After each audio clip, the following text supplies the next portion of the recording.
جی السلام علیکم، سب لوگ کیسے ہیں؟ ٹھیک ٹھاک ہیں؟ آج ہم جس امپورٹنٹ اور ہاٹ ٹاپک پہ بات کرنے جا رہے ہیں، سوشل میڈیا پہ کافی وائرل بھی ہے اور اس کے کچھ اخلاقی، مذہبی اور معاشرتی پہلو تو ہیں، لیکن صحت کے ساتھ بھی اس کا گہرا تعلق ہے۔ اور ریسنٹلی آپ نے دیکھا ہے کہ پنجاب فوڈ اتھارٹی اور پاکستان کے دیگر اداروں نے پہلے لاہور اور اسلام آباد میں چھاپہ مار کے تو گدھے کا بہت زیادہ گوشت برآمد کیا۔ ایسے مذبح خانے سامنے آئے کہ جہاں پہ یہ کاروبار خفیہ رہ کر باقاعدہ منظم طریقے سے کیا جا رہا تھا۔ اور کچھ دن پہلے بٹگرام میں اتھارٹیز نے جب چھاپہ مارا تو ایک کسائی کو انہوں نے ریکور کیا وہاں سے، اور اس سائٹ سے گدھے کا گوشت بھی برآمد ہوا، یعنی کہ گدھے کو ذبح کر کے تو اس کا گوشت محفوظ بنایا جا رہا تھا۔ یہ ایک انتہائی اہم ٹاپک ہے۔ اس میں سب سے پہلے آپ کو یہ بتاؤں گا کہ اسلام میں گدھے کا گوشت آخرکار کیوں حرام ہے، اس کے پیچھے کیا لاجک اور کیا ریزنز ہیں۔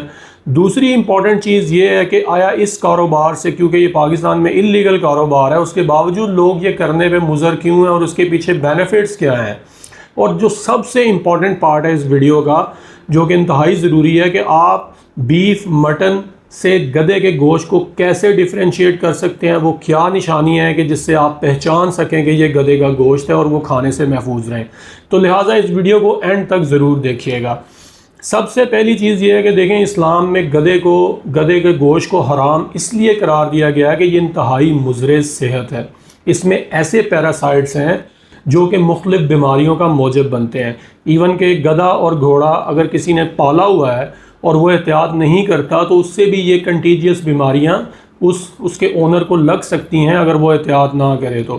لیکن جو مین سورس ہے ان بیماریوں کا، جس میں آپ کو کینسر سے لے کے آنتوں کی، معدے کی، جگر کی بیماریاں بھی ہیں، اس کا مین سورس ان جانوروں کا انفیکٹڈ گوشت ہے۔ اور جو سب سے زیادہ خطرناک چیز ہے جس کی وجہ سے اس گوشت کے متعلق انتہائی احتیاط کرنے کی ضرورت ہے، وہ ایک بیماری ہے جس بہت ہی لیس کامن ڈیزیز ہے، جس کو گلینڈرز کہا جاتا ہے، اور یہ بیماری صرف گدھے اور گھوڑے کے انفیکٹڈ میٹ سے پھیلتی ہے۔ اس میں آپ کے جسم میں مختلف علامات پیدا ہوتی ہیں، جس میں بخار ہے، السرز کا بننا ہے، اور اس میں تمام آپ کے آرگنز ڈیمیج ہو سکتے ہیں۔ اور اس بیماری کا مرٹیلٹی ریٹ بہت زیادہ ہے کیونکہ اس کی کوئی ویکسین اویلیبل نہیں ہے۔ تو دوسری امپورٹنٹ چیز اس میں یہ ہے کہ یہ چونکہ کاروبار خفیہ طور پہ کیا جاتا ہے اور پاکستان میں یہ اللیگل ہے، تو اس کے ساتھ بہت سارے بینیفٹس جڑے ہوئے ہیں۔ دیکھیں، ایک تو یہ کم قیمت گوشت ہے ایز کمپیئر ٹو مٹن اور بیف کے، تو اس لیے ایک پہلو اس کا یہ ہے۔ دوسرا پہلو یہ ہے کہ گدھے کو گوشت کو لے کر اس کی سکن جو ہے وہ گوشت سے زیادہ قیمتی ہے اور اس کی بڑی مانگ ہے۔ گوشت تو ایک ایڈیشنل بینیفٹ ہے۔ سب سے بڑی مارکیٹ اس کی چائنا ہے، اور ساؤتھ ایشین کنٹریز اور بھی ہیں جہاں پہ اس کی بہت مانگ ہے۔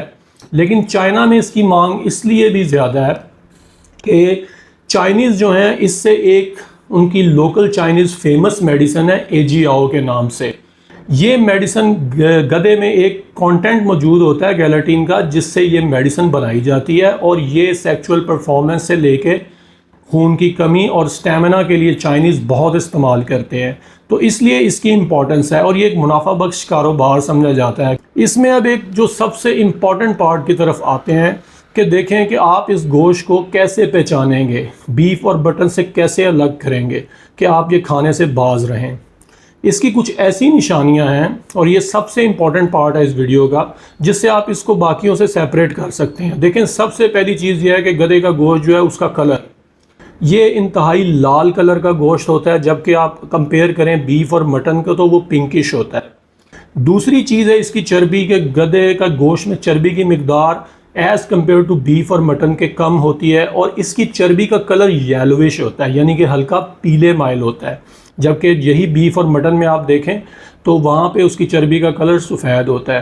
تیسری امپورٹنٹ چیز یہ ہے کہ گدھے کے گوشت کے جو ریشے ہیں وہ زیادہ سخت ہوتے ہیں، ایون وہ پکنے کے بعد بھی سخت ہی رہتے ہیں۔ اور سب سے زیادہ امپورٹنٹ چیز یہ ہے کہ گدھے کے گوشت میں ایک میٹھی سمیل ہوتی ہے جو کہ صرف اسی گوشت کا خاصہ ہے۔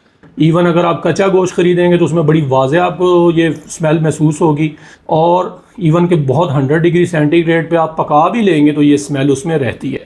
تو یہ چند چیزیں ہیں جن کی بنیاد کے اوپر آپ اس کو مٹن اور بیف سے سیپریٹ کر سکتے ہیں۔ اس میں دو احتیاطیں آپ کو کرنی چاہیے۔ اگر آپ کچا گوشت مٹن یا بیف لیتے ہیں تو سرٹیفائڈ کسائی سے لیں، اور سٹیمپ جو فوڈ اتھارٹی کی سٹیمپس ہوتی ہیں جس گوشت پہ، وہ گوشت استعمال کریں۔ باقی لوگوں کے ذہن میں یہ بھی سب سے بڑا خوف ڈر ہوتا ہے کہ ہوٹلنگ میں یہ گوشت ہمیں نہ کھلا دیا جائے۔ تو دیکھیں جو نشانیاں میں نے آپ کو بتائی ہے، بجائے آپ پلیٹیں سونگھتے رہیں اور اس طرف جائیں، بہتر ہے کہ آپ ہوٹلنگ کے لیے باہر نکلیں بچوں کے ساتھ، تو سمارٹ پلے کریں، دیسی مرغ استعمال کریں، فش کا استعمال کریں اور سبزیوں کا اوپر پریفر کریں۔ تو یہ سب سے زیادہ بہتر ہے۔ اپنا اور اپنے بچوں کا، اپنی پیاروں کا، ان کی صحت کا خیال رکھیں اور چند لمحوں کی لذت کے لیے اپنی صحت کو کمپرومائز نہ کریں۔ شکریہ۔